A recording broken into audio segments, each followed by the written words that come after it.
Good evening, everyone. I'm Queensborough President Donovan Richards, and it's great to be here to celebrate our second virtual Asian American Pacific Islander Heritage Month event here in Queensborough Hall. In Queens today, we have seen the historical and cultural contributions of the diverse AAPI community, and I'm proud to say we have a growing AAPI representation at all levels of government and throughout Queens, and it's important that we celebrate that. I want to take a moment to recognize some of my colleagues who have been engaged in making decisions for our borough, fighting for resources and equity for our small businesses, restaurants, and communities like our AAPI friends and families. My friend Congresswoman Grace Ming, who couldn't make it tonight, but that's okay. She stands with us in solidarity and has stood with us yesterday for our We Belong Here anti-hate rally in March. She represents the 6th Congressional District of New York and encompasses our borough of Queens. She is the first and only Asian American member of Congress from New York State. I'm proud to work with her in government to add to the vitality of our borough. Also want to acknowledge our previous former borough president, Sharon Lee, who also fights for inclusion, equal opportunity, fairness, and justice here in our borough. And I want to thank her for filling the gaps during this crisis, and she was supposed to only be here for like 3 months, nearly turned into a year. So we're always grateful to her contribution to our borough. And later we'll have remarks by none other than State Senator John Liu, who was out with us yesterday and has been a tremendous fighter for everyone and just a true coalition builder for the entire borough, but certainly for our entire city and state as well. And he's done some great work around so many different areas. And of course, Councilmember Peter Koo, who I had the distinction of serving with in the city council, who's been a leader on so many fronts. I want to thank my staff, our co-sponsors, the organizations, agencies, and performers who have made tonight's performance special. Yesterday, alongside my colleagues in government, our Deputy Borough President, Rhonda Benda, Representative Grace Ming, New York State Attorney General Letitia James, Senator Chuck Schumer, Mayor Bill de Blasio, Reverend Al Sharpton, Senator John Liu, and Peter Koo. We held our We Belong Here anti-hate rally in March in Flushing to clearly show hate has no home in the world's borough. In this time of crisis, we have been reminded of racism, xenophobia, hatred, bigotry, and violence that plagues our country. But we are taking a strong stand against it, and we know that we are stronger when we are united. To our AAPI communities in Queens and all over New York City who experience bigotry, we stand with you unconditionally. Know that you belong and that Queens belongs to you. We stand united, rooted in love, tolerance, and respect for one another. May, also known as Asian Pacific American Heritage Month, is a meaningful month, and we're kicking it off to recognize and celebrate the contributions and achievements Asian Americans and Pacific Islander Americans have made in our borough's history and culture. We are also here to pay tribute to the generations of Asian American and Pacific Islanders who we have lost to COVID-19 and anti-hate crimes. With that being said, we're going to ask for a 30-second moment of silence, and then we'll go to our elected officials for remarks.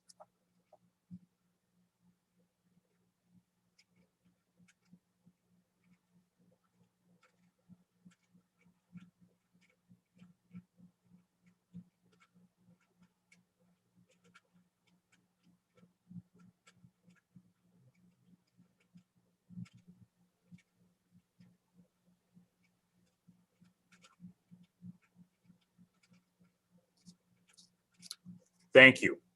Now it gives me great honor to go to my friend and colleague, someone who was at my wedding. I always talk about that because it's memorable. He's in my wedding picture book, actually, wedding catalog. And I'm still married. And Senator John Liu gave me some great advice when I got married. He said, just say yes, dear. I'm still learning, John. But it gives me great honor to introduce our state senator here, a leader in the state and certainly across our borough and city, State Senator John Liu. Mr. President, I'm glad you stuck to that advice. I had suggested that you always get your last word in. and that would be those two words you uttered before. Good advice for all those other people, men who would like to tie the knot. In any event, always good to see you, and I'm so proud that you are once again continuing the tradition of celebrating Asian American or Asian Pacific American Heritage Month, the month of May. You mentioned Sharon Lee started it last year, and you're continuing it, and it could not have come at a more critical and pivotal moment in time when this past year the APA community has really faced an extremely difficult time with a global pandemic, as well as hate and bigotry that to the levels that we have not seen in a very, very, very long time. I was proud to stand with you yesterday at Flushing Town Hall, and then to march through the streets of Flushing, making a very strong statement that we're not going to tolerate hate or bigotry against Asian Americans or against anybody for that matter, because this is, as you said, Queens, where we can travel the entire world without ever leaving this borough. And so of all places, we have to have maximum amount of tolerance and respect and love for each other. Now, APA month has been, the month of May has been designated APA month for decades now. I think it's about 40 years now since the President of the United States, whoever they may have been, has always declared May to be APA Heritage Month to really recognize the Asian American community, both accomplishments as well as ongoing struggles. And we have certainly had our share of accomplishments, but we also have had our share of struggles, including the current time that we're in today. And so today we talk about these kinds of issues, but we also celebrate the best of what Asian Americans are all about. And we really are the best of both worlds, because we're immigrants or an immigrant community that came from different parts of Asia and among the Pacific Islands, but also we're American. We grow up American. Our mothers, our parents and grandparents who first came here, they elected to be American. So some people say, oh, immigrants aren't real Americans or, citizens by birth. Actually, for the very fact that we as immigrants were not born here, we actually chose to trek halfway around the world to come here to America and be proud Americans. And so I think that really is a very quick nutshell of what I think the Asian Pacific American experience has been. Thank you once again for putting this program together, and I yield the floor to my colleagues. Thank you. Now it gives me great honor to introduce none other, a council member who's been fought on so many fronts, Councilmember Peter Coe. Thank you, Board President. Thank you for you. Yesterday, you held a very successful rally against Asian hate crimes. It's one of the biggest rallies in Flushing. Thank you very much. And I would like to thank all the participants in this evening's program, and especially to Board President for holding this event to celebrate AAPI month.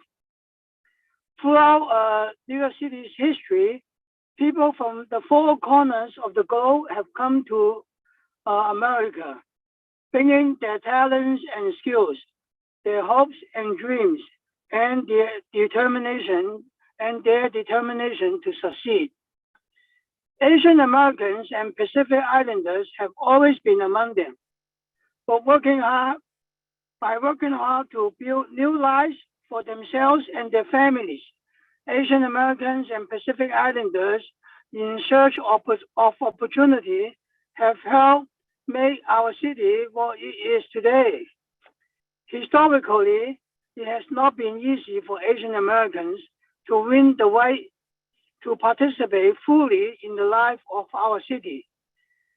The early times of Asian Americans' immigration to New York were marked by tremendous struggle and hardship.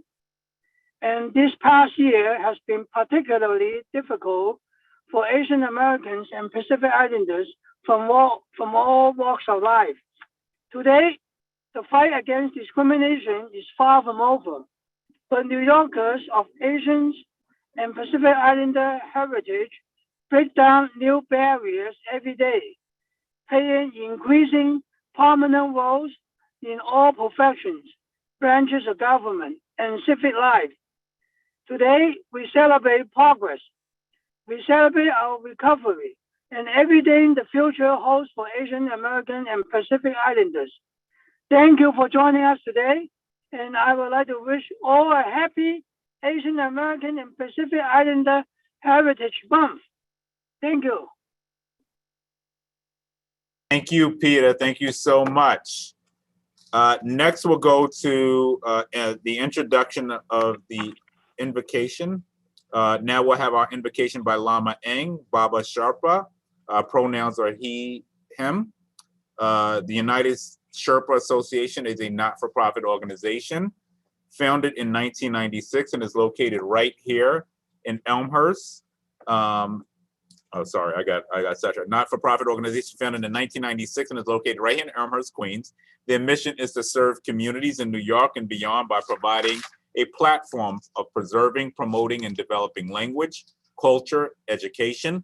It also aims to promote unity, well-being, understanding, cooperation with the Sherpa community in other communities outside of the United States. It gives me great honor to present them tonight.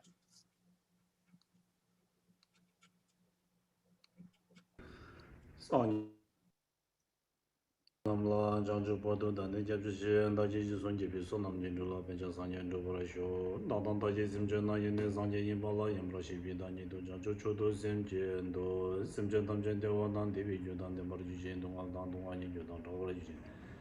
The woman doing the one Namana Mito Jujin in Chatham Tobitaniam Zime Bala, never Juji, Janjo Simjo Moji Maji Bodaji, Jawani Mameboya. 5年工作表来说，第八期没加新交分身说过说，让你身体要素都天天上街天吧赢。Thank you so much for that invocation, and thank you for all of the work you continue to do in Queens in promoting unity. We now will move on. Our program is also co-sponsored by Moya, the Mayor's Office of Immigration Affairs, who offers a range of programs and policies that seek to alleviate the barriers immigrant New Yorkers face every day. And I'm a proud son of an immigrant who just became a citizen 2 years ago. Moya works with other New York City agencies to ensure that city services are available to all New Yorkers, regardless of immigration status. Moya offers resources and services that are available to our AAPI communities and all immigrants across Queens. I'm proud to announce that my office is hosting an IDNYC pop-up enrollment site next week, Tuesday, May 4th. Wait, this week. May 4th is tomorrow through June 30th.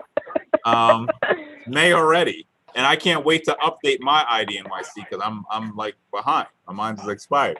So anyone who needs to apply for a new ID or need to submit additional paperwork to renew their ID like me can make an appointment to come here to Borough Hall, 120-55 Queens Boulevard. The enrollment site is appointments only, however, so that means I got to make an appointment.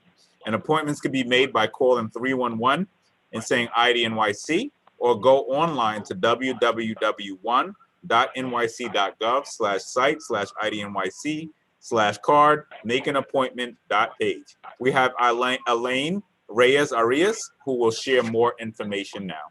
Thank you for joining us, Eileen. Thank you, Borough President. It's so good to see so many on the call right now on the panel, and to our fellow partners in government. So happy to be here. Cultural organizations in Queens, Beep, I know is performing later. They're one of my favorites. And we're so proud and pleased to co-sponsor this event and celebration of our beloved API communities. First, I just want to say that New York City firmly stands with API communities against such horrific attacks. I know that our commissioner, Vita Mostofi, participated in yesterday's event, rally and march at Flushing Town Hall. And so obviously we stand together with all of you discriminatory, hate, and bias incidents are unacceptable and will not be tolerated, especially here in New York City, in the ultimate city of immigrants. And together with our partners in government, with community leaders and our allies, such as all of you who are joining us tonight, we will continue to support our API community so that they have the tools at their disposal to protect themselves and to report such incidents. And as the borough president said, I want to emphasize that many city services are open to all, to our API communities, regardless of immigration status. And the city wants to ensure that immigrants have access to resources and the knowledge necessary to address the challenges they're currently facing. As the borough president noted, IDMIC is one of our largest programs. We have about 1.3 million people already enrolled. And so for those that don't know, IDMIC is a free government-issued photo ID available to all New York City residents ages 10 and up, and it provides a range of benefits and discounts. For those like the borough president whose card might be expired, because of COVID, we've been able to extend the expiration time, and so the renewal period has been extended. So you have up to 90 days before the expiration date on your card expires, and up to 1 year to renew your card. So anyone whose card expired in 2015 has until the end of this year to renew their card. And I'll just say that information again, just to sort of really hone it in. Call 311 if you need to make an appointment. We're so happy to be partnering with the borough president's office to kick off this enrollment site starting tomorrow. Call 311, say IDMIC for assistance in getting an appointment, or go to nyc.gov/IDMIC to learn more. I also just really quickly want to talk a little bit more about some of our other programs. Another program that is really, it's been one of the city's greatest investments, especially in immigration legal services across the city, is Action NYC, which is our free, safe immigration legal hotline, where you can get help only from a trusted licensed attorney or accredited representative. So if you have an immigration question, if you're unsure about whether you have the ability to adjust your immigration status or can apply for a certain benefit, you can call our free hotline at 1-800-354-0365. We're open Monday through Friday, 9 a.m. to 6 p.m., and they'll make an appointment to give you a free legal consultation. And oftentimes, if you have some path to adjustment, they can represent you. Again, for free, completely free. Our other program is our We Speak NYC, which is our Learn English for Free. It's our conversational English classes, and these are available online. Throughout the pandemic, they've been completely online. Anybody can sign up at WeSpeakNYC.cityofnewyork.us to sign up for an online conversation class. And then lastly, I'll just share that New York City has a healthcare access program called NYC Care. So those who don't qualify for health insurance, New York City Care guarantees services at little to no cost. And again, immigration does not matter. If you want to call and find out more about this program, you can call 646-692-2273 or visit nyccare.nyc. Again, it's the city's health access program. And lastly, for anyone who has questions about immigration or how to access any kind of city services, help is available in your language. You can call the Mayor's Office of Immigrant Affairs. We have a dedicated hotline that's open Monday through Friday, 9 a.m. to 5 p.m. In any language, and the number is 212-788-7654. You can also send us an email, again, in any language at asmoya@cityhall.nyc.gov, and I'll drop that information in the chat in a couple of minutes. But thank you once again to the Borough President's Office. So glad to be a co-sponsor. And thank you all, and happy Asian American Pacific Islander Month. Thank you so much, Eileen. Thank you for being here. Thank you for that great information. Founded by Rachi Korn, Kosikasi Suk in 2014, the Siam Classy Show NYC dancers promote traditional Thai performing arts throughout the 5 boroughs. Tonight, we will be treated to a traditional Thai dance, courtesy of these amazing artists by the Siam Classy Show NYC.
Thank you so much.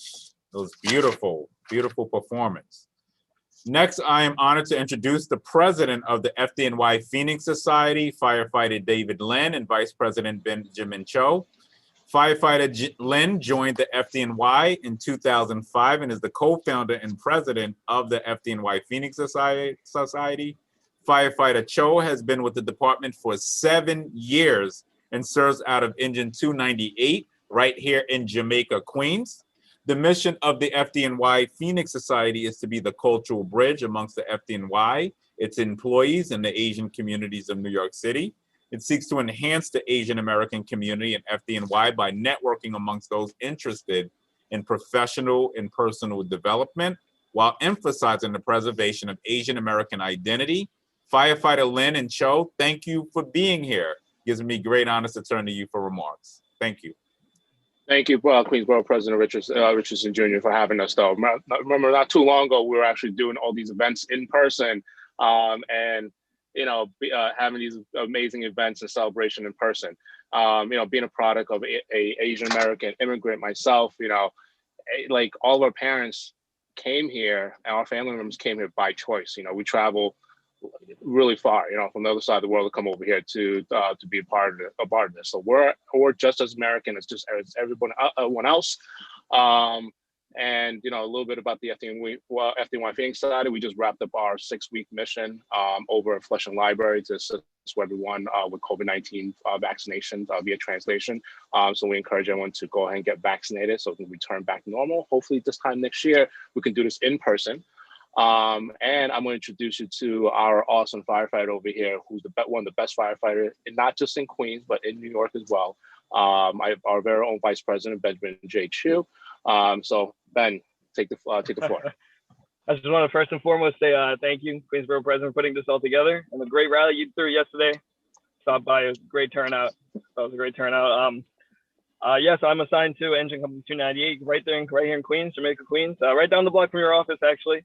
I just want to say I just want to say how uplifting it is to see so many faces, and from elected officials to other government employees that are willing to speak out in support for the Asian American Pacific Islander community. As firefighters, we try and help out wherever we can. We respond not just from fires and emergencies. If we can help in any way to help stop injustices, we will try and do our best. Thank you again. Thank you.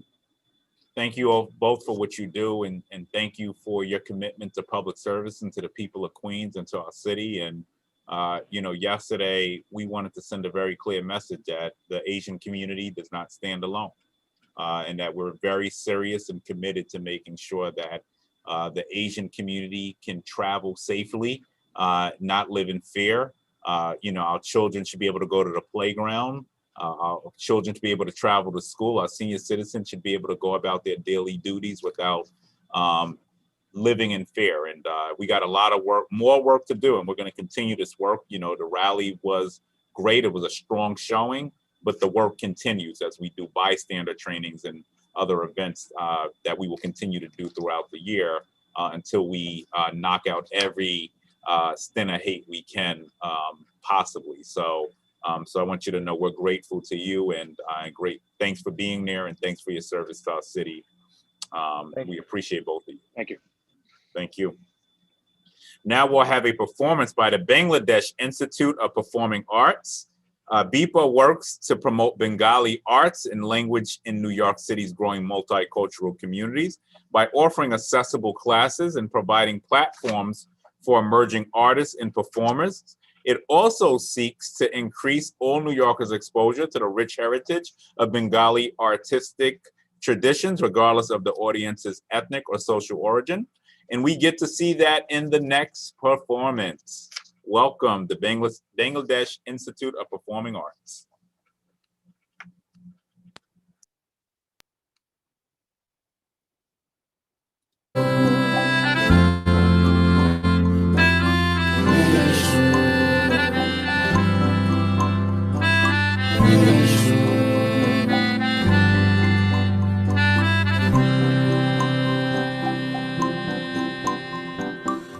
চোখে হঠাৎ করে কাল বৈশাখী চৈত্রের শেষ বেলা পাতা ওড়ে নাকি গত বছরের মায়া ভেঙে যাবে বলে রাজপথ ভেসে গেছে অচেনা কাজলে দু চোখে হঠাৎ করে কাল বৈশাখী চৈত্রের শেষ বেলা পাতা ওড়ে নাকি গত বছরের মায়া ভেঙে যাবে বলে রাজপথ ভেসে গেছে অচেনা কাজলে তুমিও অঝরে তাকে শুধু ভালোবেসো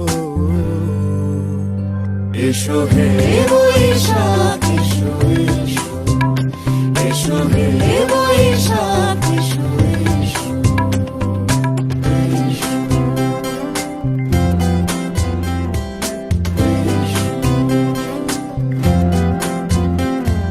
প্রিয় উষ্ণতা লেগে থাকে যে পরবে তারি হাত ছুঁয়ে দেখি আখি পল্লবে কত রং লেগে থাকে তারই ছবি আঁকি শরীরে রেখেছি কিছু স্মৃতি ও জোনাকি প্রিয় উষ্ণতা লেগে থাকে যে পরবে তারি হাত ছুঁয়ে দেখি আখি পল্লবে কত রং লেগে থাকে তারই ছবি আঁকি শরীরে রেখেছি কিছু স্মৃতি ও জোনাকি অথচ তুমিও তাকে আরো ভালোবেসো এসো হে বৈশাখ এসো এসো এসো হে বৈশাখ এসো এসো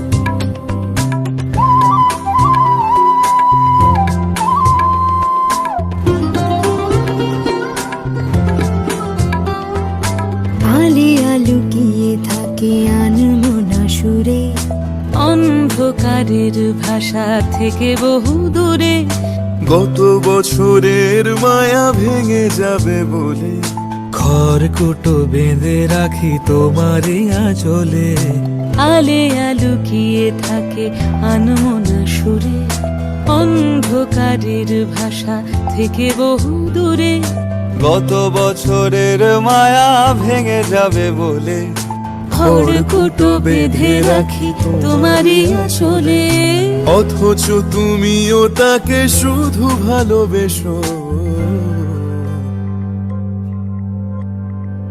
এসো হে বৈশাখ এসো এসো এসো হে বৈশাখ এসো এসো তাপস নিঃশ্বাস বায়ে মুমুর সুরে দৌড়ায় বৎসরের আবর্জনা দূর হয়ে যাক যাক যাক এসো এসো এসো হে বৈশাখ এসো এসো এসো হে বৈশাখ এসো এসো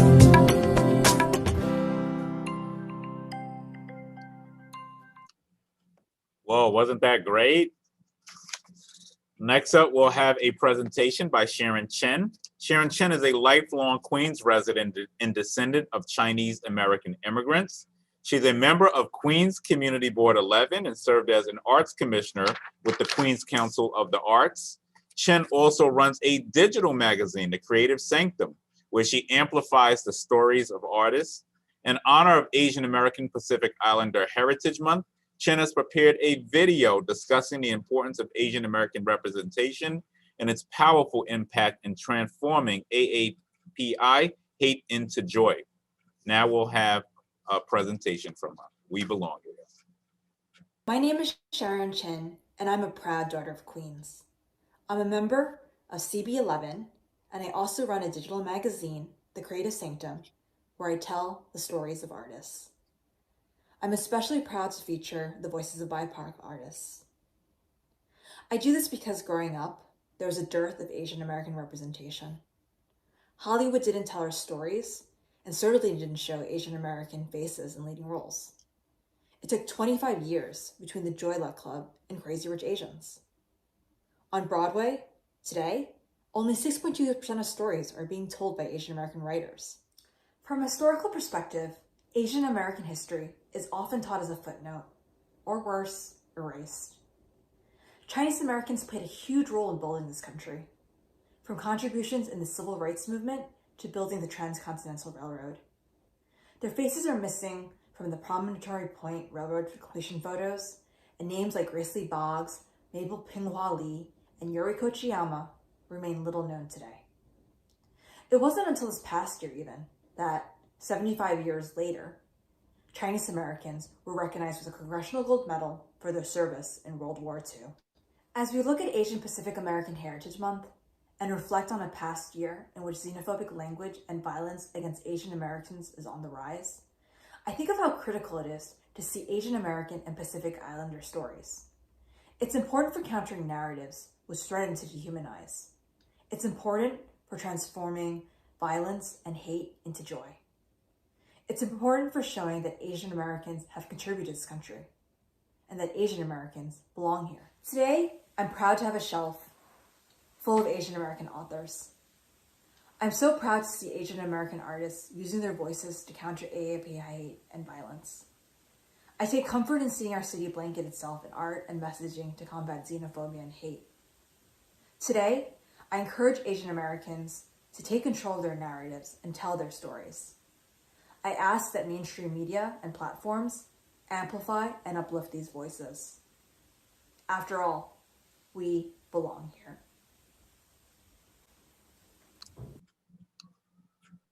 Beautifully said. Thank you so much. We'll continue our celebration with a dance performance by Kinding Sindor, founded 26 years ago by Maranoa, tradition bearer Potri Ranka Manis. Kinding Sindor is a nonprofit dance theater company composed of indigenous tradition bearers, Filipino American artists, and educators from all backgrounds. Tonight, we'll see how Kinding Sindor asserts, preserves, reclaims, and recreates the traditions of dance, music, martial arts, storytelling, and orature of the indigenous people of Mindanao, Southern Philippines. I hope I got that right. Mindanao, Southern Philippines. So we're now here from Kinding Sindor Dance.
Oh, was that not beautiful? Look at all of that talent and culture we have right here in Queens. I want to congratulate you all on the achievements you have made and all that you're willing to do in the future. I want to thank you all for joining us for tonight's celebration. I want to remind you to wear your mask, wash your hands, social distance. And I want to say tonight, I'm proud of what we're achieving in Queens. We were the first county in the state to hit the 1 millionth mark on the vaccine. So I urge everybody to continue to get vaccinated so that next year, guess what? We'll be at Borough Hall or at some great institution. I'm sure John Liu will give me advice on. We'll be there actually doing this in person, but you got to get vaccinated. Yes, the state is opening up, but we still got to make sure we're doing our part to keep everybody safe. So I want to thank once again Firefighter Chen and Cho for joining us tonight. I want to thank our state senator, John Liu, Councilmember Peter Koo. I want to thank all of our performers who took time out of their busy schedule to ensure that we had some great performances. So thank you so much. With that being said, I pray that each and every one of you have a blessed Asian Pacific American Heritage Month, and we have your back in Queens County. You should know that you do not stand alone. So we have a lot to celebrate, but even as we celebrate, we work together to make sure we're mending those fences. So thank you all for joining us tonight. I want to thank my staff at Borough Hall for putting this together as well. Thank you all. Have a great evening. Thank you, Mr. President. Thank you. Thank you, Mr. President. Thank you. Thank you. Thank you.